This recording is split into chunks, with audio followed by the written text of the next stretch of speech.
ښه ملګرو په خیر راغلی، خوشحاله م کړم چې تاسو راغلی زما طرف ته، په لیدو مو خوشحاله شوم.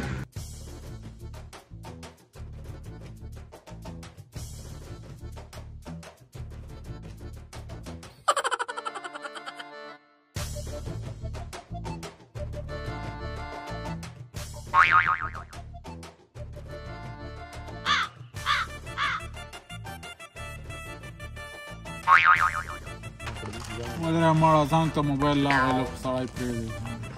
څوک چې داسې غټ ضروري کار وي. جج مجال خانه څه غورې دي جوړ یې په خېټه موړ یې چېرته یې؟ او د ایران مهاجرو سره پام کوه، دا خو موږ خپل افغانان دي، هېوادوال هم دي، پسې لږ ښه راسي. هو دا خو بس راسړلي دي. خدای دې خیر کړه، خدای دې خیر کړه. زه اوس دلته مصروف یم ښه، بیا به بل وخت ګپ ولو او په غونډه کې یم په مخه دې خره. یاره زما پارټنر و هغه نه زنګ راولی وي رات نه وایي بس در روان شول الخیره سره بس ماخوستن ته وایي در رسېږو دلته ما جای ناسته بلې خوا ته بیا بوځم. داسې قصې دي نو دا خو بس ژوند دا رقم ژوند یوه بس هم درته ووایم. ووایه ښه اوس به ژوند پوره به هم زه درته ووایم چې ما داسې کارنامه کړې ده.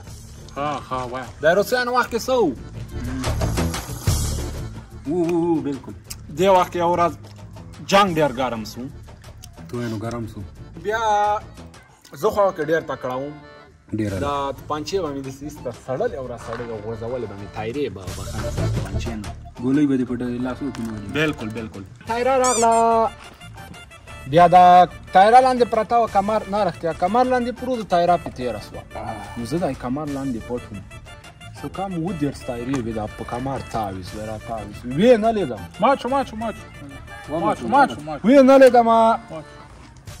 نو دا 10 لاړه یوه دانه پاتې سوه، هم بیا هم د څارنې احتیاط لپاره.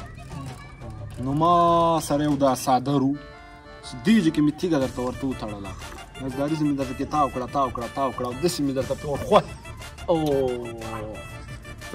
درته پې ورخوسې کړه او تایره مې کاته راواچوله. نو زه تایره مې راواچوله وروره جانه، چې تایرې ته ورغلم زه ګورم بلا خر دومره انسان کې پروت ده. نو چې دا انسان مې درته راوباسه چې ګورم دومره ساری ده که نه، پوښتنه یې مه کوه. تایرې کې خود انسانان خپله خو چانه کې سپاره کړي حیوانان. دا خپله بې غوږو ده. ها بیا مو نو چې دا سړی درته چک دا خولۍ باندې تاو راتاو سوم، خبرې دومره غټه خولۍ وه چې ټوپ مې نسو ته راچولی، چې پرې راتاوېدم 1 ساعت او 3 ثانۍ په ما ووتلې، تاوېدی نه شوم. نو چې دې وخت کې مې خولۍ باندې کوشش وکړم، زه خرچه مرچه خو کوي کباړي باندې مې خرڅ وکړو. دا خولۍ مې درته حاله ډېره خوارۍ مې وکړې درته راومې باسم. د روس جنګ کې به کباړیان هم ګرځېدل دا کباړ مباړ. بلکل داسې نو کباړي وخوتو. دا لکه چې د لوګر په ښار کې هماغه خولۍ ده نوی هاوس کې جوړ شوی. بلکل ما خولۍ ایښې ده خلک داسې خولۍ مې درته ته راوباسله، جامپر مې درته پسې راووښته ومې وړه، چې دې کباړي ته مې وړه تله نه وله چې دا کې تللې وایي. اتیم توکلي ریټ سره کېښوده، ډېر هم سره کش او راکش کړه، اخر 4 لکه او 3,280 روپۍ سوې. نو چې درته لاړم یو مې توپانچه واخیسته او یو مې اس واخیسته. لږ او نږدې څه کوې دغه توپانچه څه وه، په دې توپانچې ما ټول افغانستان آزاد کړی په یوې توپانچې باندې. دا ډېر غټو توره کړې بیا به زه اکثر یاره بل کال ننګرهار ته تللی ما په دې موټرسایکل مې دا سړک راخوڅوي که نه مړه سړک به د موټرسایکل راخوڅی کړي، چې په دا سړک مې موټرسایکل ورخوڅوي که او ډورنټۍ نه مې راخوڅوي که دا سپرغۍ داسې موټرسایکل ویلی دا خو سړک خو ډېر تیز دي په دې خو چې دا مایپر ته ورسېد او تیل یې خلاص کړ. دا خو ډېر خطرناک حادثه درسره شوې. دا په چړۍ کې مې ته راخوڅی کړه بیا راز رښتیا نه وایم همدا رقم دغه دی دا لږ هاخوا سړک کې نه هغلته بس دغلته ودرېد هغلته مې بریک ونیو.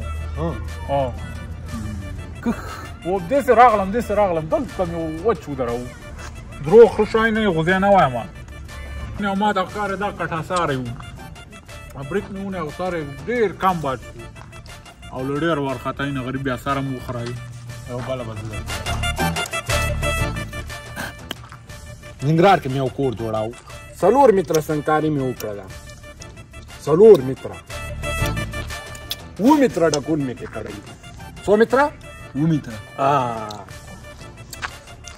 ما ته ښکاره د منګل کور و همغه و که نه یاره بس پوه شوې دا زما تاریخي پیښې وې زما په ژوند کښې پوه شوې یاره ښه تاریخ ده ژوندی دې وي تل لاره کم تاریخ ځئ نو ځو به ذاتي سره توره وشوه ځئ د خدای په امان ولاړو د خدای په امان مخته م کس خو ډوزې خو مو ویښته ګپ مو ویښتو مخته م کس